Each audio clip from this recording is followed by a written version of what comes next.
गंगा और सरस्वती नदी के किनारे वैदिक सभ्यता की स्थापना हुई। यह सभ्यता भारतीय संस्कृति, धर्म और समाज की नींव रखने में महत्वपूर्ण थी। नदी के किनारे जीवन और सभ्यता का विकास हुआ। वैदिक सभ्यता ने भारतीय संस्कृति को एक नई दिशा दी। गंगा और सरस्वती नदियां भारतीय सभ्यता की जीवन रेखा हैं। वैदिक लोग प्रकृति की पूजा करते थे, जिसमें अग्नि, इंद्र, वरुण और सूर्य प्रमुख देवता थे। अग्नि वैदिक धर्म में देवताओं और मनुष्यों के बीच मध्यस्थ के रूप में महत्वपूर्ण थे। इंद्र वर्षा और युद्ध के देवता वैदिक संस्कृति में शक्ति और वीरता का प्रतीक थे। वरुण जल और ब्रह्मांडीय व्यवस्था के देवता नैतिक मूल्यों और न्याय के संरक्षक थे। सूर्य प्रकाश और जीवन के देवता वैदिक लोगों के लिए ऊर्जा और जीवन शक्ति का स्रोत थे। वैदिक काल में समाज को 4 वर्णों ब्राह्मण, क्षत्रिय, वैश्य और शूद्र में विभाजित किया गया था। प्रत्येक वर्ण के सदस्यों के लिए विशिष्ट कर्तव्य और जिम्मेदारियां निर्धारित की गईं, जो सामाजिक व्यवस्था को बनाए रखने में सहायक थीं।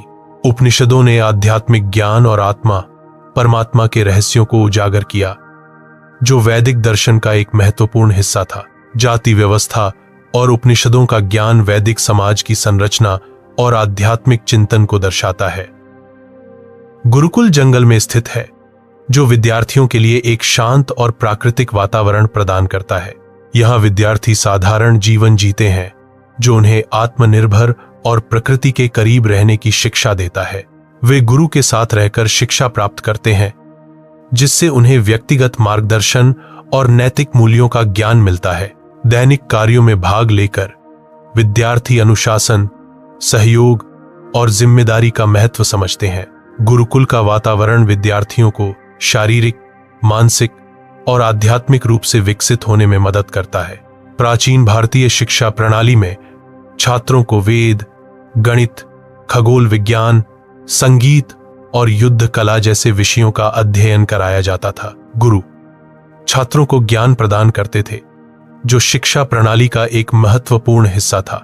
छात्र गुरु द्वारा दिए गए ज्ञान को ध्यानपूर्वक सुनते थे, जो सीखने की प्रक्रिया में सक्रिय भागीदारी को दर्शाता है। शिक्षा प्रणाली में ज्ञान के विभिन्न क्षेत्रों को शामिल किया जाता था, जो छात्रों को एक सर्वांगीण शिक्षा प्रदान करता था। प्राचीन शिक्षा प्रणाली छात्रों को ज्ञान और कौशल प्रदान करने के साथ साथ उन्हें नैतिक मूल्यों और सामाजिक जिम्मेदारियों के प्रति जागरूक करती थी। छात्र अनुशासन, सेवा और जीवन मूल्यों का अभ्यास कर रहे हैं। वे गुरु और समुदाय की सेवा में लगे हुए हैं। सेवा उन्हें आत्मनिर्भर बनाती है, सेवा उन्हें नैतिक बनाती है, अनुशासन उन्हें संगठित बनाता है, जीवन मूल्य उन्हें बेहतर इंसान बनाते हैं। वैदिक काल में राजा को देवता नहीं बल्कि जनता का संरक्षक माना जाता था। शासन की नींव राज्य और सभा पर आधारित थी। राजा राज्य का मुखिया होता था, लेकिन उसके साथ सभा और समिति जैसी संस्थाएं भी थीं। सभा और समिति राजा को सलाह देती थीं और जनता की आवाज का प्रतिनिधित्व करती थीं। इस प्रकार वैदिक काल में शासन जनता के कल्याण और सलाह पर आधारित था। वैदिक काल में सामाजिक संरचना जाति व्यवस्था पर आधारित थी। ब्राह्मण विद्या का अध्ययन और यज्ञ करते थे। क्षत्रिय रक्षा और युद्ध के लिए थे। वैश्य खेती और व्यापार संभालते थे। शूद्र सेवा कार्यों में लगे रहते थे। यह व्यवस्था समाज को विभिन्न कार्यों में विभाजित करती थी। वैदिक काल में परिवार को समाज की सबसे महत्वपूर्ण इकाई माना जाता था। परिवार का मुखिया आमतौर पर पिता होता था, जो परिवार के सदस्यों का मार्गदर्शन करता था। वैदिक समाज में स्त्रियों को भी सम्मान दिया जाता था और उनकी भूमिका महत्वपूर्ण मानी जाती थी। परिवार का ढांचा समाज को अनुशासन और परंपरा से जोड़कर रखता था। यह संरचना सामाजिक व्यवस्था और मूल्यों को पीढ़ी दर पीढ़ी स्थानांतरित करने में सहायक थी। वैदिक लोग अग्नि, इंद्र, वरुण, वायु और सूर्य जैसी प्रकृति की शक्तियों की पूजा करते थे। वे इन देवताओं को प्रसन्न करने के लिए यज्ञ और मंत्रों का उपयोग करते थे। यज्ञों में देवताओं को आहुति दी जाती थी। मंत्रों का उच्चारण करके वे प्रकृति के साथ एक संबंध महसूस करते थे। उपनिषदों ने आत्मा, ब्रह्म और मोक्ष जैसे आध्यात्मिक विचारों को जन्म दिया।